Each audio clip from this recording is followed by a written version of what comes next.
بسم اللہ الرحمن الرحیم ربی یسر ولا تعسر وتممہ بالخیر ربی زدنی علما۔ پیارے بچوں، امید ہے آپ سب خیریت سے ہوں گے، سب ٹھیک ہوں گے۔ آپ کے علم میں ہے کہ ہم جو ہے وہ ویکنڈ پہ جو ہمارے 2 دن ہوتے ہیں اس میں ہماری آن لائن کلاس ہوتی ہے، تو ہم اپنے سبق کی طرف آتے ہیں۔ ہمارا آج کا جو سبق ہے وہ ہم سبق نمبر 7 پڑھ رہے تھے ڈاکٹر عبدالقدیر خان صاحب کے بارے میں، اللہ تعالیٰ ان کے درجات بلند فرمائے۔ اس میں ہم نے جو ہے وہ پہلے 2 پیج ریڈنگ کر لیے تھے۔ ہمارا آج کا SLO ہے کہ اپنی جماعت کے معیار کے مطابق عبارت سن کر اہم نکات اور اجزاء سے متعلق معلومات، مشاہدات اور خیالات بیان کر سکیں۔ یعنی ہمارا SLO جو ہمارا حاصلات تعلم ہے وہ یہ کہ کوئی بھی جب عبارت، کوئی بھی اسٹیٹمنٹ، کوئی پیراگراف ہم پڑھیں تو اس کو یا سنیں تو اس میں ہم جو اس کے اندر اہم معلومات ہیں ان کو بیان کر سکیں۔ اب ہم اپنے سبق کی طرف آتے ہیں۔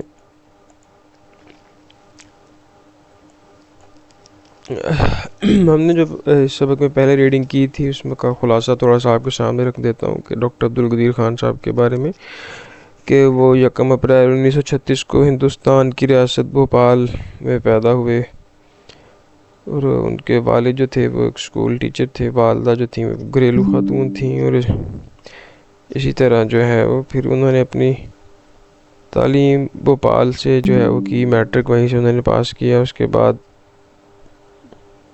پاکستان بننے کے بعد وہ پاکستان آ گئے، اور پھر اس طرح اعلیٰ تعلیم کے لیے جرمنی چلے گئے، اور برلن ٹیکنیکل یونیورسٹی سے انہوں نے میٹالرجیکل کا ڈپلومہ کیا، اور وہیں پہ جو ہے وہ انہوں نے ملازمت شروع کی۔ تو بہرحال آگے جو ہے اس کے بعد دوران تعلیم جو ہے وہ ان کی جو صلاحیتیں تھیں وہ سامنے آتی رہیں، اور وہ ایک مشہور جوہری پلانٹ میں بھی انہوں نے کام کرنا شروع کیا۔ اور اسی طرح جب 1974 میں بھارت نے پہلا ایٹمی دھماکہ کیا تو یہ بات ڈاکٹر عبدالقدیر خان صاحب کے لیے تشویشناک تھی کہ دشمن جو ہے وہ طاقتور ہو رہا ہے اور ہمارے لیے خطرہ بن سکتا ہے، تو اس کا ایک ہی حل ہے، وہ یہ کہ پاکستان بھی ایک جو ہے وہ ایٹم بم بنائے یا ایٹمی ہتھیار بنائے۔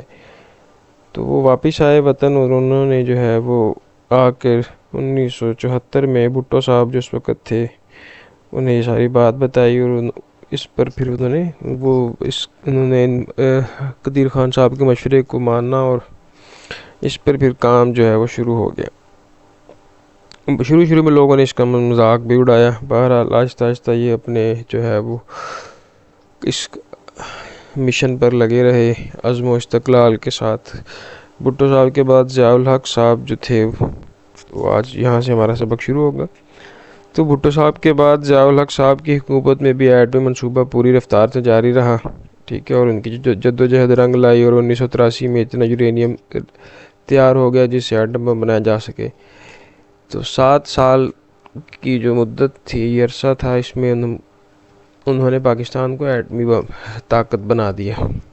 ڈاکٹر عبدالقدیر خان کی بنیادی شہرت ایک جوہری سائنسدان کی ہے، لیکن وہ اس کے علاوہ ان میں بہت سی خوبیاں تھیں، ٹھیک ہے، وہ سچے مسلمان تھے، مسلمانوں کا درد اپنے دل میں رکھتے تھے، اپنے کالموں میں بھی مسلمانوں کے لیے وہ آواز اٹھاتے رہتے تھے، بوسنیا کے مسلمان، کشمیر، فلسطین۔ تو کئی رفاہی ادارے بھی بنائے انہوں نے، تعلیمی اداروں کی بنیاد بھی رکھی، کئی اداروں کی سرپرستی بھی کی، اور پاکستان نے انہیں کئی جامعات کی طرف سے PhD کی اعزازی ڈگریاں بھی دیں۔ تو بہرحال یہ ان کی جو ہے وہ ایک زندگی کا جو ہم نے اہم کارنامہ جو وہ کر گئے ہیں، وہ پاکستان کے محسن ہیں۔ 10 اکتوبر 2021 میں ان کا انتقال ہوا، اور H8 اسلام آباد کے قبرستان میں انہیں دفن کیا گیا۔ تو یہ ہمارا آج کا سبق تھا۔ اس کے علاوہ ہم دیکھتے ہیں پڑھنے کے دوران میں کچھ سوال ملتے ہیں ہمیں کہ حکومت پاکستان نے ڈاکٹر عبدالقدیر خان کو کن اعزازات سے نوازا۔ تو یہ جو ہے وہ یہاں پہ آپ دیکھیں کہ حکومت پاکستان نے انہیں 2 دفعہ نشان امتیاز اور 1 دفعہ ہلال امتیاز سے نوازا۔ ڈاکٹر عبدالقدیر خان نے کب وفات پائی اور انہیں کہاں دفن کیا گیا؟ یہ ابھی میں نے آپ کو اس کے خلاصے میں بتایا کہ 10 اکتوبر 2021 کو مختصر علالت کے بعد پاکستان کے یہ عظیم محسن انتقال کر گئے اور H8 اسلام آباد کے قبرستان میں آسودہ خاک ہوئے۔ آسودہ خاک مطلب خاک دفن کیا گیا ان کو۔ ڈاکٹر عبدالقدیر خان اور بھٹو صاحب کے درمیان پہلی ملاقات کب اور کہاں ہوئی اور انہوں نے بھٹو صاحب کو کیا بتایا؟ یہ ہم نے پچھلے سبق جو ہمارا لاسٹ ٹائم سبق تھا اس کی ریڈنگ میں ہم نے پڑھا کہ ان کی جو ملاقات تھی ان کے درمیان 1974 میں ان کے درمیان ملاقات ہوئی اور ڈاکٹر صاحب نے انہیں یورینیم کی افزودگی اور ایٹم بم بنانے کا طریقہ کار سے آگاہ کیا۔ ٹھیک ہے، اب آگے ہے یہ ہماری ریڈنگ تھی جس کا میں نے آپ کو کچھ خلاصہ بھی رکھ دیا ہے۔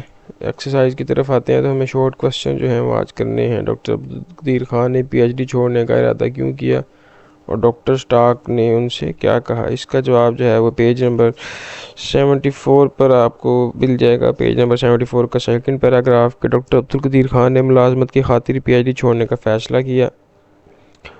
ٹھیک ہے، وہ اپنے فیصلہ یہ جو ہے تھا ڈاکٹر سٹارک کو جا کے انہوں نے تحریری طور پر آگاہ کیا تو انہوں نے انہیں جو ہے وہ ڈگری چھوڑنے سے منع کر دیا۔ کہا کہ اگر آپ جو ہے وہ ڈگری چھوڑ کر وہاں جا کے نائجیریا میں اگر جاب کرتے ہیں تو آپ وہاں ساری عمر لیکچرر ہی رہیں گے، لیکن اگر آپ اپنی ڈگری جو ہے وہ پوری کرتے ہیں تو آپ جو ہے وہ بہت بڑا کام کر پائیں گے۔ بہرحال اس کا جواب آپ کو پیج نمبر 64 پہ مل جائے گا۔ بھارت کے پہلے ایٹمی دھماکے پر ڈاکٹر عبدالقدیر خان کے کیا احساسات تھے؟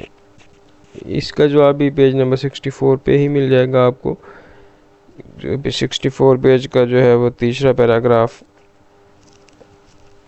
کہ 1974 میں بھارت نے پہلی ایٹمی دھماکہ کیا تو یہ دھماکہ جو تھا پاکستان کے لیے خطرہ تھا۔ اس خطرے کا جو ہے وہ بچنے کا ایک ہی طریقہ تھا، تو یہ جو دھماکے تھے انہوں نے ہالینڈ میں مقیم ڈاکٹر عبدالقدیر خان کو مضطرب کر دیا۔ انہیں اس بات کا پوری طرح احساس تھا کہ ایٹمی طاقت بن کر دشمن پاکستان کے لیے بہت بڑا خطرہ بن سکتا ہے۔ یہ ان کے احساسات تھے۔ پیج نمبر 64 کی جو ریڈنگ ہم نے کی ہے اس کا تھرڈ پیراگراف میں یہ آپ کو ساری ان کی جو ہے وہ بات مل جائے گی۔